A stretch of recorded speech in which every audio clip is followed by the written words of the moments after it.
Hello everyone, myself Dr. Vinod Kumar Sharma, consultant pulmonary and critical care medicine, Fortis Escort Hospital Jaipur. आज हम बात करेंगे chronic obstructive pulmonary disease यानी कि COPD. हर साल नवंबर के तीसरे बुधवार को वर्ल्ड सीओपीडी डे के रूप में मनाया जाता है, जो कि इस बार 15 नवंबर को आ रहा है। इस बार वर्ल्ड सीओपीडी डे पर थीम रखी गई है breathing is life act earlier, यानी कि श्वास ही जीवन है और इससे संबंधित जो भी बीमारी है उसका डायग्नोसिस जल्दी से जल्दी होना चाहिए और इंटरवेंशन भी अर्ली से अर्ली होना चाहिए। अब हम जानेंगे सीओपीडी क्या है।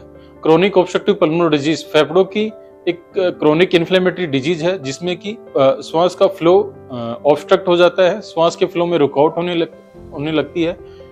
इस वजह से श्वास का कुछ हिस्सा फेफड़ों में ही रह जाता है और धीरे धीरे यह प्रक्रिया लंबे समय तक चलने के कारण फेफड़ों में हवा भरने लगती है। इस प्रोसेस को एयर ट्रैपिंग कहते हैं। इस वजह से मरीज की छाती फूलने लगती है और उसे सांस खुलकर लेने में तकलीफ होती है और उसका सांस फूलने लगता है और थोड़ा सा भी काम करते ही उसको ब्रीदिंग डिफिकल्टी होने लगती है। इसके बाकी लक्षण क्या क्या हैं? मरीज को खांसी होती है, बलगम आता है और उसको छाती से कभी कभी व्हीजिंग साउंड सुनाई देती है। इसके कारण क्या क्या हैं? सबसे मुख्य कारणों में है धूम्रपान यानी कि स्मोकिंग। वो किसी भी फॉर्म में हो सकता है, सिगरेट फॉर्म में हो सकता है, बीड़ी के फॉर्म में हो सकता है, चिलम और हुक्का के रूप में हो सकता है, सिगार के रूप में हो सकता है। दूसरा सबसे मुख्य कारण है एयर पोल्यूशन। एयर पोल्यूशन में भी पार्टिकुलेट मैटर प्रदूषित हवा का एक मिक्सचर होता है, जिसमें अलग अलग गैसें होती है, डीजल एग्जॉस्ट पार्टिकल होते हैं और डस्ट होती है।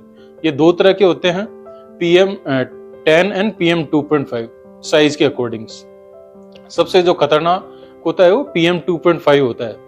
ये पार्टिकल्स इतने फाइन होते हैं कि ये लंग्स के अपने आखिरी हिस्से तक पहुंच जाते हैं और ब्लड स्ट्रीम में प्रवेश कर जाते हैं और शरीर को नुकसान पहुंचाते हैं। बाकी कारणों के ऊपर ध्यान दिया जाए तो एयर पोल्यूशन के बाद में वर्क प्लेस पे मिलने वाले different chemical fume exposures, dust exposure और कुछ मामलों में कभी कभी आनुवंशिक भी होती है। 1% सीओपीडी के मरीजों में अल्फा-1 एंटीट्रिप्सिन प्रोटीन, जो कि लीवर में बनता है, की डेफिशिएंसी पाई जाती है। यह प्रोटीन लंग को प्रोटेक्ट करता है। इसकी कमी होने पर लंग डैमेज होने लगते हैं और सीओपीडी का डेवलपमेंट होता है। अब हम जानेंगे सीओपीडी के टाइप्स मेनली दो होते हैं, क्रोनिक ब्रोंकाइटिस और एम्फाइसेमा। क्रोनिक ब्रोंकाइटिस वैरायटी में श्वास नलियों में सूजन आ जाती है और म्यूकस का प्रोडक्शन बहुत ज्यादा होने लगता है। खांसी और बहुत ज्यादा बलगम का बनना ये इसके मुख्य लक्षण है। और एम्फाइसेमा इस वेरिएंट में श्वास नलियों के जो अंतिम भाग होते हैं, ब्रोंकियोल और एल्वियोलाई, जिन्हें एयर सैक्स भी कहते हैं, उनकी इलास्टिसिटी खत्म हो जाती है और वो उनका डिस्ट्रक्शन हो जाता है और इस वजह से अपनी श्वास की जो एयर है वो पूरी तरह बाहर नहीं निकल पाती और एयर लंग में ट्रैप होने लगती है और छाती फूल जाती है। अब हम बात करेंगे सीओपीडी का डायग्नोसिस कैसे किया जाए। अगर किसी भी मरीज में आप इस तरह के लक्षण देखें तो जल्दी से जल्दी अपने डॉक्टर से संपर्क करें। इसमें कभी कभी लंग फंक्शन टेस्टिंग की जरूरत पड़ती है और चेस्ट एक्सरे, सीटी स्कैन, कुछ मामलों में कभी कभी लैब टेस्टिंग की भी जरूरत पड़ती है, जब ऐसे मरीजों में जिनमें फैमिली हिस्ट्री ऑफ सीओपीडी हो और साथ में अगर यंग चिल्ड्रन में अगर सीओपीडी डेवलप हो रही है तो ऐसी कंडीशन में भी हम ब्लड में अल्फा-1 एंटी लेवल को चेक करते हैं। अब हम बात करेंगे सीओपीडी के होने वाले कॉम्प्लिकेशंस क्या क्या है। सीओपीडी की वजह से मरीज को फ्लू हो सकता है, निमोनिया हो सकता है, हार्ट अटैक की रिस्क बढ़ जाती है, हृदय की गति एनीमिक होने के चांसेस बढ़ जाते हैं, लंग कैंसर की रिस्क बढ़ जाती है, फेफड़ों में की जो ब्लड वेसल्स होती है उनमें ब्लड प्रेशर बढ़ जाता है, जिसे कि पल्मोनरी हाइपरटेंशन कहते हैं, और ये मरीज कई बार डिप्रेशन और मानसिक तनाव का भी शिकार हो जाते हैं। अब हम बात करेंगे इसके लिए क्या क्या ट्रीटमेंट ऑप्शंस हैं।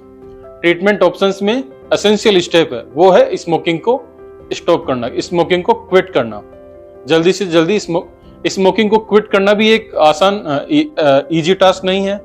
इसके लिए कई बार निकोटिन रिप्लेसमेंट थेरेपी की भी जरूरत पड़ती है।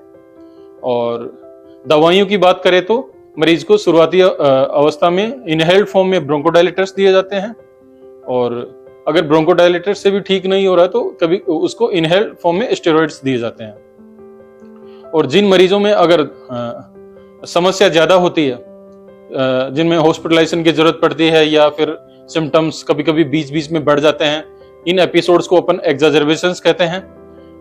एक्साजर्बेशंस के टाइम पे हम पेशेंट को कभी कभी हॉस्पिटलाइज करना पड़ता है और उसे सिस्टमिक फॉर्म में स्टेरॉइड्स दिए जाते हैं। अदर ट्रीटमेंट ऑप्शंस की बात करें तो सर्जरी में मुख्य ऑप्शंस है लंग वॉल्यूम रिडक्शन सर्जरी, जिसमें कि फेफड़े का जो पार्ट डिस्ट्रॉय हो गया है उसको हटा दिया जाता है, जिससे कि लंग कैपेसिटी बढ़ जाती है। और अदर ऑप्शंस की बात करें तो एंडोस्कोपिक वॉल प्लेसमेंट इन ब्रोंकस और लंग ट्रांसप्लांट, बुलेक्टोमी, ये सारे ऑप्शंस हैं। अब हम बात करेंगे सीओपीडी और इसके होने वाले दुष्प्रभावों से कैसे बचा जाए। प्रिवेंशन के लिए सबसे महत्वपूर्ण पार्ट है स्मोकिंग को हर फॉर्म में रोका जाए।